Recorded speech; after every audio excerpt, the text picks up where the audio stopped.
350 بتوعي و50 جنيه بتوع الكافيه.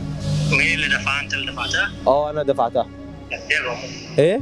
كداب. كداب ليه؟ انت لو عايز 50 جنيه زياده على الفلوس اللي ليك عادي يابا احطها لك، انما يا عم هات ال 350 وانا اديك 50 منهم. عايز 300 يعني؟ يابا هات اي حاجه تيجي منك. انت ما فيش واحد سبته الا لما اتبكست عليه.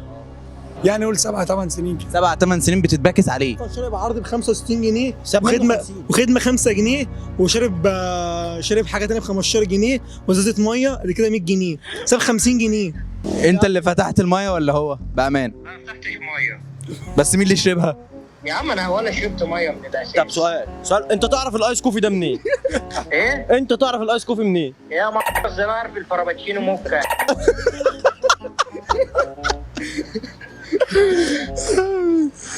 هم لسه مش عارف ليه شايفينك. وعليك 35 جنيه للواد يوسف بتاع فرع التطبيقيين.